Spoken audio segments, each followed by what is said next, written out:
Okay okay Asma గారు protest చేస్తా ఉన్నారు ఇక్కడ మద్దతు తెలపడానికి వచ్చిండ్రా మీరు? అసలు దేశంలో ఎడ్యుకేషన్ వ్యవస్థ ఎట్లా ఉంది? ఎట్లా ఉందా? నిద్రావస్థలో ఉంది. నేను ఇప్పటివరకు మన రాష్ట్రంలోనే అనుకున్నా, అన్ని రాష్ట్రాల్లో ఓవరాల్ గా దేశంలోనే చాలా కుట్రపూరిత వ్యవస్థ, అన్యాయమైన వ్యవస్థ నడుస్తుందంటే అది ఎడ్యుకేషన్లోనే. ఎందుకంటే ఒక విద్యా వ్యవస్థ బాగుపడ్డప్పుడే ఆ దేశం కానీ రాష్ట్రం కానీ బాగుపడుతుంది. అలాంటిది విద్యా వ్యవస్థలోనే ఇన్ని లోపాలు జరుగుతున్నాయి. అసలు నీట్ ఎగ్జాము, నెట్ ఎగ్జాము, ఏదైనా ఎన్టీఏ నిర్వహించే ఏ ఎగ్జామ్ అయినా మొత్తం అవకతవకలే.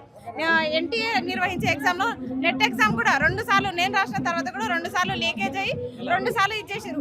ఎక్కడ ఉన్న ప్రొఫెసర్స్ వాళ్ళ యూనివర్సిటీ పిల్లలకి పేపర్లు లీక్ చేసి వాళ్ళకి ఎన్టీఏ నెట్ లో వాళ్ళకి మంచి స్కోర్ వచ్చేటట్టు చేస్తున్నారు, జేఆర్ఎఫ్ లో వచ్చేటట్టు చేస్తున్నారు.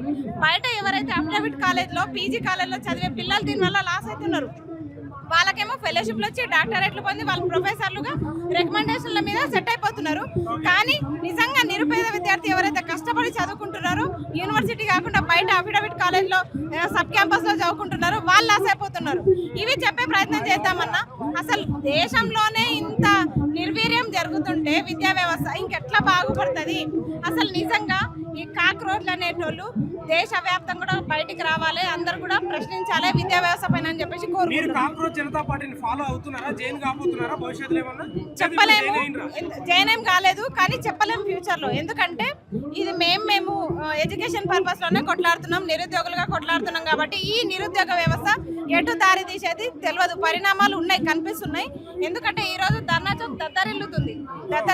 చాలా మంది దేశం వెలిగిపోతా ఉందని పాలకులు చెప్తా ఉన్నారు. మీరు ఎందుకు ప్రొటెస్ట్ చేస్తా ఉన్నారు? మరి ఎందుకు చేయొద్దు? ఎక్కడ వెలిగిపోతుంది? ఎక్కడ మీ అవినీతిలో వెలిగిపోతుంది? కనీసం ఒక నిరుపేద విద్యార్థి చదువుకోవాలంటే లక్షల ఫీజులు వసూలు చేస్తున్నారు. ఈ రోజు విద్యా వ్యవస్థ బాగుపడాలంటే ఉచిత విద్యనివ్వండి. ఉచిత విద్యని ఇచ్చినప్పుడే కదా మేము బాగుపడతాము. ఉచిత విద్య లేదు, ఇప్పటికీ లేదు. మేము డబ్బులు కట్టే విద్యని కొనుక్కుంటున్నాం. ఇప్పటికీ సర్టిఫికెట్ల కోసం, ఉద్యోగాలు కూడా కొనుక్కునే పరిస్థితి ఉంది. కాబట్టి విద్య వెలుగుతుంది అనే సూత్రాలు చెప్పకండి. అధర్మ ప్రసాద్ గారు, మీరు ఇగోండి మేము చెప్తున్నాం కదా, వీళ్ళు అంబేద్కరిజాన్ని కావాలని వీళ్ళు ప్రశ్న పట్టిస్తున్నారు. రాజ్యాంగం చేతిలో పట్టుకుంటున్నారు, కుడి చేత్తో రాజ్యాంగం పట్టుకొని ఎడమ చేత్తో అవినీతి పాలు చేస్తున్నారు. ఇది చేస్తున్నారు. ఫస్ట్ పట్టుకున్న రాజ్యాంగాన్ని ఎవరైనా సరే చదివి మీరు దాన్ని ఇంప్లిమెంట్ చేయండి. అంతే తప్ప చేతిలో రాజ్యాంగం పట్టుకుంటారు, అసెంబ్లీలో పట్టుకుంటారు, ఎక్కడైనా పట్టుకుంటారు, బయటకు వచ్చి మళ్ళీ చేసే తప్పులు చేస్తున్నారు. ఏం చేస్తున్నారు? అసలు విద్యను నిర్వీర్యం చేస్తే మాత్రం ఊకుండే ప్రసక్తి లేదు. ఈ జంజి బ్యాచ్ నిద్రపోతలేరు. జంజి బ్యాచ్ అందరు నిద్ర లేచి జై శ్రీరామ్ అంటే దేశభక్త, జై భీమ్ అంటే దేశభక్త. జై భీమ్ అంటేనే దేశభక్తి. ఎందుకంటే జై శ్రీరామ్ అంటే కొంతమంది పరిమితం అవుతారు. ఎందుకంటే అక్కడ కూడా క్యాస్ట్ ఫీలింగ్ చూపిస్తున్నారు.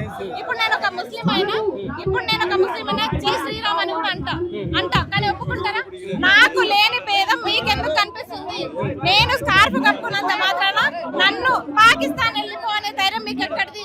నేను భారతదేశంలో పుట్టినా, నేను భారతదేశంలో పెరిగినా. మీరు బయటకు వచ్చి కొట్లాడట్లే, కానీ అందరి కోసం మేము కొట్లాడుతున్నాం. అలాంటిదే నన్ను పాకిస్తాన్ అని ఎట్లా అంటారు? జై శ్రీరామ్ అనే దమ్ము నాకుంది. మీరు స్వీకరిస్తారా? ఆ దమ్ము మీకుందా? నేను జై శ్రీరామ్ అన్నా అది కూడా నాటకం కిందికేసి మీరేదో అపోహలు పెట్టిస్తారు. అంబేద్కర్ ని అందరూ మానవ దృక్పథంలో దేవుడుగానే కొలుస్తారు. నేను కూడా కొలుస్తా. మరి అంబేద్కర్ ని కొలిసే మీరు జై శ్రీరామ్ అన్నప్పుడు ఎందుకు యాక్సెప్ట్ చేయరు? మాకు దేవుళ్ళైనా అంబేద్కర్ అయినా వేరు కాదు. మేము అందరినీ సమాన దృష్టితోనే చూస్తాము. అది హిందూ దేవుడా, ముస్లిం దేవుడా పక్కన పెడితే మాకందరు సమానమే. జనతా పార్టీని ఫాలో అవుతున్న వాళ్ళు విదేశీయులు చాలా మంది ఉన్నారు అని కొన్ని కంట్రీల పేరు చెప్తున్నారు. ఫాలో అవుతున్నారు. మిలియన్స్ ఫాలోవర్స్ ఉన్నారు. ఈ రోజు సోషల్ మీడియాని ఇంత అతలాకుతలం చేసింది. కుట్ర జరుగుతుంది అనేది వాళ్ళ వాదన. కుట్ర అని ఏం కాదు. ఎందుకంటే ఒక మనిషి ఫస్ట్ చిన్న స్టేజ్ నుంచే స్టార్ట్ అవుతారు. ఆయన వచ్చిన సోషల్ మీడియా ప్లాట్ఫామ్ అలాంటిది. ఆమ్ ఆద్మీ పార్టీ నుంచి వచ్చిరని చెప్తున్నారు. నేను యాక్సెప్ట్ చేస్తా. కానీ మాకు కూడా ఆ సందేహంలో ఇన్ని రోజులు ఆగినాం. కానీ ఇన్ని రోజులు సోషల్ మీడియాకే పరిమితమైన కాక్రోచ్ జనతా పార్టీ ఈ రోజు మొత్తం అన్ని రాష్ట్రాల పరంగా ఫిజికల్ గా కూడా వ్యాపించింది. ఈ రోజు అందరు కూడా వచ్చి డైరెక్ట్ గానే పాల్గొనేటట్టు ఈ ధర్నా చౌక్లు కూడా నిండిపోతున్నాయి. కాక్రోచ్ జనతా పార్టీ ప్రజల్లోకి కూడా వ్యాపిస్తుంది.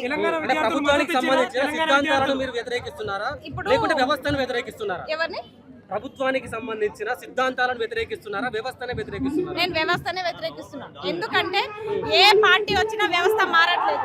ఏ పార్టీ వచ్చినా వాళ్ళు మమ్మల్ని ఇబ్బందులు పెడతా ఉన్నారు. మమ్మల్ని విద్యార్థుల్ని ఇట్లా నడి రోడ్డు మీద నిలబడుతున్నారు.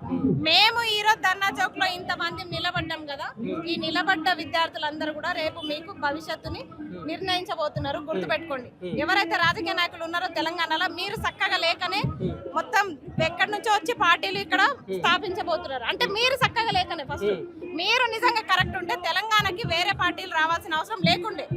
ఈ రోజు వేరే ఎక్కడో దేశవ్యాప్తంగా ఒక సోషల్ మీడియా ప్లాట్ఫామ్ పరంగా వచ్చిన కాక్రోచ్ జనతా పార్టీ వస్తుందంటే అది మీ అసహనతం, మీ చేతగానితనమే. ఇక్కడున్న మీరు కాక్రోచ్లై ఉడతా ఉంటే బీజేపీ పార్టీ వాళ్ళు హిట్ పట్టుకొని రెడీ ఉన్నారు చంపేయడానికి అని చెప్పేసి బయట ఒక పెద్ద వాదన వినిపిస్తుంది. ఈ కాక్రోచ్లు ఈ రోజు కాక్రోచ్లే, రేపు పులులు అవుతారు, సింహాలు అవుతారు, శివంగులు అవుతారు. పట్టుకో ఎంత మందిని పట్టుకుంటావు, ఒక్క కాక్రోచ్ అంటే హిట్ కొట్టి ఆపుతావు. ఆ హిట్ ఎంతసేపు ఉంటుంది, ఆ మంద అయిపోయేంత వరకే కొడతావు. కానీ కాక్రోచ్లు తక్కువ లేరు కదా, 10-20 లేవు. దేశవ్యాప్తంగా మిలియన్స్ ఉన్నాయి. నీ మిలియన్స్ ఫాలోవర్స్ కి నువ్వు ఒక్క హిట్ కొడితే చచ్చిపోతారా? హిట్ అనేది మత్తునే కలిగిస్తుంది, చంపేయలేదు. అది కూడా గుర్తుపెట్టు. భయపడుతున్నారా ప్రభుత్వాలను? భయపెడుతున్నాం కాదు, చూస్తున్నాం కదా. ధర్నా చౌక్ చూడండి, ఇక్కడ పార్టీలను పక్కన పెడితే యూత్, ఈ జంజీ బ్యాచ్, ఈ బొద్దింకలు ఎంత ఇక్కడ గుమిగూడినాయి అది చూడండి అని చెప్తున్నాం. ఖచ్చితంగా భయపడాలి. ఎందుకంటే ఈ రోజు తెలంగాణలో ఈ రోజు కాక్రోచ్ జనతా పార్టీ ఒక ధర్నా నిర్వహించారు కాబట్టి నేను ఒకటే చెప్తున్నా, ఇక్కడి ప్రభుత్వాలకి మీరు చూస్తున్నారు కదా, సిగ్గు తెచ్చుకోండి ఇప్పటికన్నా. ఎందుకంటే మనమే కొట్టుకొని చేస్తున్నాము. మీరు చక్కగా చేసింటే ఈ రోజు ఈ పరిస్థితి రాకుండే. ఇప్పటికైనా సిగ్గు శరం తెచ్చుకొని విద్యార్థులకి, నిరుద్యోగులకి న్యాయం చేయండి. ఇంకో విషయం ఏంటంటే, ఇక్కడ నాకు ఒక విచిత్రం కనిపించింది. ఆకునూరు మురళి సార్ కనిపించింది. ఇదెక్కడ విచిత్రం? ఈ 2.5 సంవత్సరాలు మమ్మల్ని పీడించుకోదని ఈ రోజు నిజంగా నేను బతికున్నా అన్నట్టు వచ్చి కనిపించారు ఆయన. మరి ఇప్పటికైనా మీరు నిరుద్యోగులకి మద్దతుగా ఇక్కడ ధర్నా చౌక్ లో వచ్చిర్రు. మీరు మళ్ళీ కూడా లైబ్రరీలకి ఎప్పటిలాగే అన్ని సందర్శించి మళ్ళీ కూడా నిరుద్యోగుల ఉద్యమాల్లో మీరు భాగస్వామ్యం అవ్వాలని చెప్పేసి ఆకునూరు మురళి సార్ని నేను హెచ్చరిస్తున్నా. నా పేరు మల్లిక. నేను ఒక నీట్ ఆస్పిరెంట్ వాళ్ళ మదర్ని. మా పాప ఇప్పటికి ఇంకా ప్రిపేర్ అవుతూ ఉంది. ఆ రోజు ఎగ్జామ్ రాసి వచ్చిన తర్వాత ఆకాష్ ఇన్స్టిట్యూట్లో ట్యూషన్ తీసుకునింది. 670 మార్క్స్ వచ్చాయి ఆ పాపకి. ఆమె 10th శ్రీరామకృష్ణ విద్యాలయాలో టాప్ 99 వచ్చాయి మ్యాథ్స్లో. మ్యాథ్స్ స్ట్రీమ్ తీసుకొని ఇంజనీరింగ్ చేసుకోమా, ఈజీగా సక్సెస్ అయిపోవచ్చు అంటే లేదు. సక్సెస్ అయ్యి డబ్బు సంపాదించేది ఒకటే కాదు, కష్టపడి దేశం కోసం ఏదైనా చేయాలి, సర్వీస్ చేస్తూ పైసలు సంపాదించాలి అనుకొని సైన్స్ స్ట్రీమ్ తీసుకొని నీట్ ఎగ్జామ్ రాసిన తర్వాత మేము కూడా చాలా హ్యాపీగా ఫీల్ అయినాం.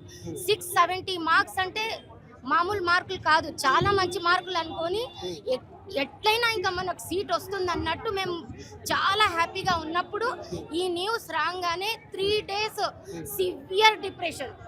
నేను అసలు 1 hour కూడా ఆమెకి ఒంటరిగా వదిలేసి బయట వెళ్ళలేని పరిస్థితి. ఒక వెజిటేబుల్స్ కొనడానికి బయట వెళ్ళలేని పరిస్థితి. నేను లేకపోతే మా వారు ఉండాలి, అలా అయిపోయింది పాప. మళ్ళీ సూసైడ్స్ 6-7 సూసైడ్స్ చూడంగానే ఆమె అసలు ఎవరితో మాట్లాడడం అంత మానేసింది. ఎంత కష్టంలో ఉన్నామంటే మేము ఇప్పుడు మాకు ఈ ప్లాట్ఫామ్ ఇచ్చారు వీళ్ళు కాక్రోచ్ జనతా పార్టీ, వచ్చి మా బాధలు చెప్పుకోవడానికి.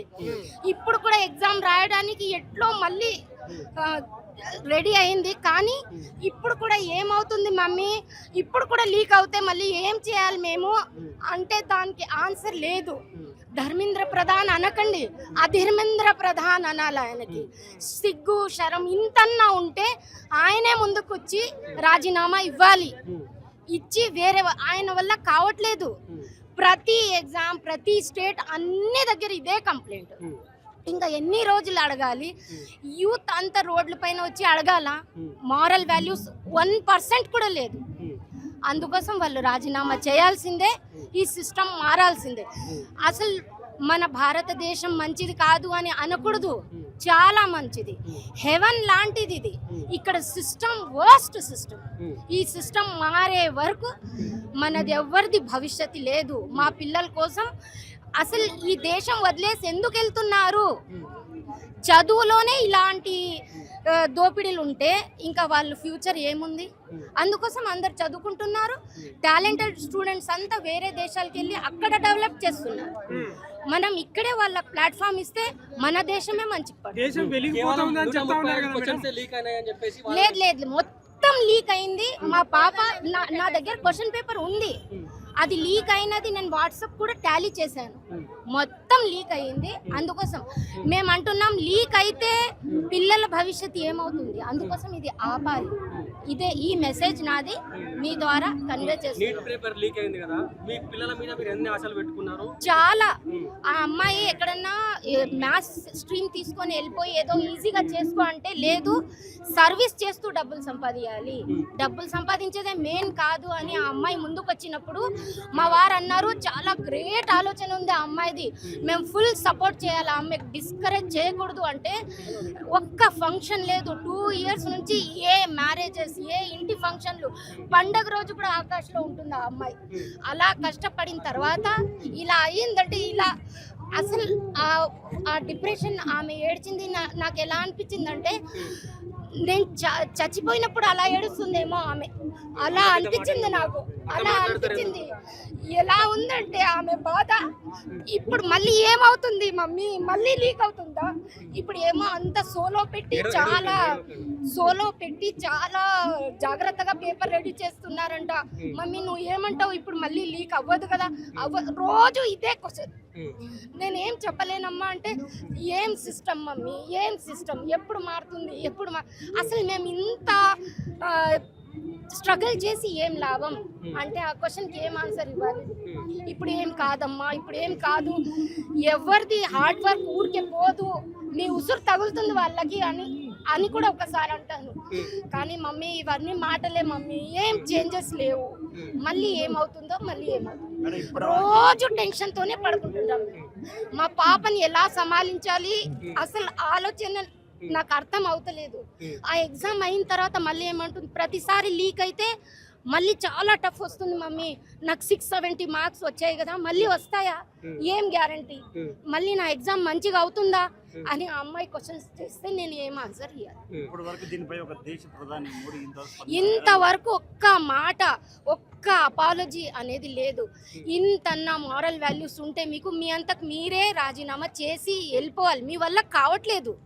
ఒక్కటి కాదు, ఇలా ఎంతమంది పిల్లలు, ఆకాంక్ష అని అమ్మాయి చెప్తూ ఉంటే ఆమె సూసైడ్ గురించి, అసలు మీ వల్ల ఒకరు చనిపోయారంటే మీరు ఇంకా ఎలా ఉన్నారు ఈ పోస్టులో, ఎలా ఉన్నారు, ఇంకా భయం వేస్తుంది. ఇప్పుడు ఈ ఎగ్జామ్ అయిన తర్వాత మళ్ళీ ఏమవుతుందో, ఎగ్జామ్ బాగా అవ్వకపోతే పిల్లల పైన మళ్ళీ ఏమవుతుంది, అసలు నేను ఈ ఫీల్డ్కి రావడమే తప్ప అనుకొని అలా ఆలోచిస్తుంది మా పాప.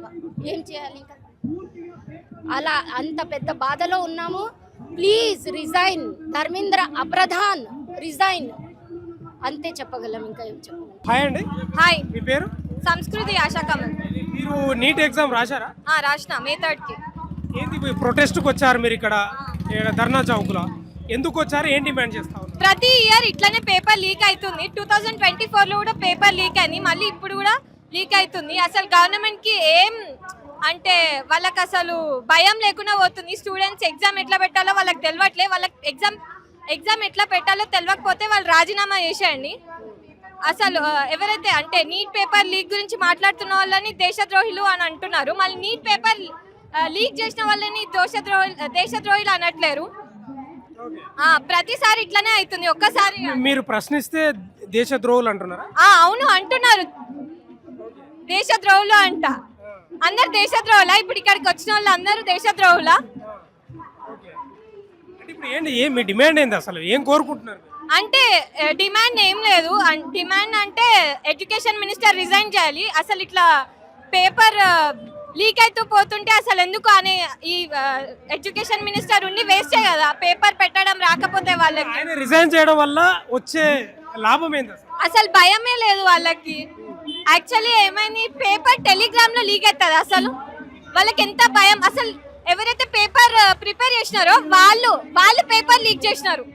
అసలు పిల్లల భవిష్యత్తు గురించి వాళ్ళకి అసలు భయమే లేదు. అసలు డాక్టర్స్ అవుతారు, నేను కాకపోయినా చాలా మంది ఉన్నారు, వాళ్ళు డాక్టర్స్ అవ్వాలి అని చాలా మంది కోరుకుంటున్నారు. వాళ్ళకి అసలు భయమే లేదు. పేపర్ ఎట్లా పెట్టాలని కూడా తెలియదా? ఇప్పుడు వాళ్ళు ఏమంటున్నారు, ఎయిర్ ఫోర్స్ తోటి పంపిస్తామని అంటున్నారు. అదేదో ముందు పెట్టొచ్చు కదా. అదే మళ్ళీ ఎగ్జామ్ పెడతామని చెప్తా ఉన్నారు, మీకు ఫీ తీసుకొని ఫ్రీగా ఎగ్జామ్ రాయొచ్చు అంటున్నారు. అదేముంది మా మెంటల్ ప్రెషర్ స్ట్రెస్ అది వాళ్ళకేం కనిపించదు 1 మంత్ నుంచే అంటే చాలా మేము 1 ఇయర్ క్వారంటైన్ లో ఉండి చదువుతారు చాలా మంది కోటాలో ఎక్కడెక్కడో వెళ్ళి చదువుతా ఉంటారు వాళ్ళు 1 ఇయర్ మొత్తం చాలా స్ట్రెస్ లో ఉంటారు వీళ్ళు ఇట్లా చేస్తే ఎట్లుంటది అసలు దేశంలో ఎడ్యుకేషన్ పాలసీ ఎలా ఉంది? అసలు చాలా వర్స్ట్ ఉంది ఎడ్యుకేషన్ పాలసీ అసలు వాళ్ళకి భయమే లేదు మీరు ఒక నీట్ స్టూడెంట్ గా మద్దతుగా వచ్చారు. అసలు యువత ఏం కోరుకుంటుంది? దేశంలో ఏం లోపాలు ఉన్నాయి? దేశంలో చాలా లోపాలు ఉన్నాయి మెయిన్లీ ఎడ్యుకేషన్ అయితే అసలు చాలా ఘోరంగా ఉంది అసలు వాళ్ళకి ఎగ్జామ్ పెట్టడానికే రావట్లేదు పైసలు అంత కోట్లు తీసుకుంటున్నారు ఎందుకు తీసుకుంటున్నారు అసలు వాళ్ళకి ఇప్పుడు ఎయిర్ ఫోర్స్ లో పంపిస్తా అని అంటున్నారు పేపర్లు ముందు ఏమైంది వాళ్ళకి అసలు భయం లేదా ఇట్లా పెడుతున్నామని పేపర్ లీక్ అవుతుందని వాళ్ళు పాలకులు చెప్తా ఉన్నారు దేశం వెలిగిపోతుంది అద్భుతంగా ఉందని వాళ్ళు చెప్తా ఉన్నారు. ఏం లేదండి ఏం వెలగట్లేదు స్టూడెంట్స్ అందరూ స్ట్రెస్ డిప్రెషన్ తోటి ఉన్నారు వాళ్ళకి ఏం అర్థం కాదు వాళ్ళ పేరెంట్స్ 3 గంటలు బయట ఎగ్జామ్ ఎండలో నిల్చొని ఉంటారు ఆ స్ట్రెస్ ఎగ్జామ్ 1 ఇయర్ మొత్తం పేపర్ ఎట్లా వస్తుందో తెలియదు ఏం తెలియదు వాళ్ళకి ఇష్టం వచ్చి ప్రతి ఇయర్ ఎట్లా పడితే అట్లా ఇస్తారు పేపర్ గవర్నమెంటే మారిపోవాలి ఇప్పుడు దేశం యువత చేతుల్లోకి రావాలని కోరుకుంటున్నారా? అవును ఎందుకు ఇప్పుడున్న పాలకులు సరిగా లేదా వాళ్ళ పాలన? లేదు అస్సలు లేదు అది తెలిసిపోతుంది వాళ్ళ నెగ్లిజెన్స్ చాలా మంచిగా తెలిసిపోతుంది వాళ్ళకి అసలు భయమే లేదు 25 lakh స్టూడెంట్స్ రిజిస్ట్రేషన్ చేశారు మేబీ 22 lakh మెంబర్స్ రాసినారు అనుకుంటా అసలు వాళ్ళకి భయమే లేదు ఎంత మంది పిల్లలు రాస్తున్నారు ఎక్కడిక్కడ నుంచో రాస్తారు వాళ్ళకి అసలు భయమే లేదు 135 క్వశ్చన్స్ అంటే 600 మార్క్స్ వాళ్ళకి అసలు బ్రెయిన్ ఉందా ఇంత కష్టపడితే 600 మార్క్స్ వస్తుంది వాళ్ళకి తెలుసా లేదు తెలియదు వాళ్ళకి వాళ్ళు రాసినారా నీట్ ఎగ్జామ్ దేశం యువత చేతుల్లోకి రావాలని కోరుకుంటుందా యువత జెన్జీ యువత ముఖ్యంగా? అంటే అంత నాకు తెలియదు కానీ రావాలనే కోరుకుంటున్నాం అంటే చాలా గవర్నమెంట్ లో చాలా నెగ్లిజెన్స్ చూపిస్తుంది చాలా మార్పులు జరగాలి గట్టిగా జరగాలి అసలు వాళ్ళకి ఏందో భయం లేదో ఏందో రాజీనామా చేసేయాలి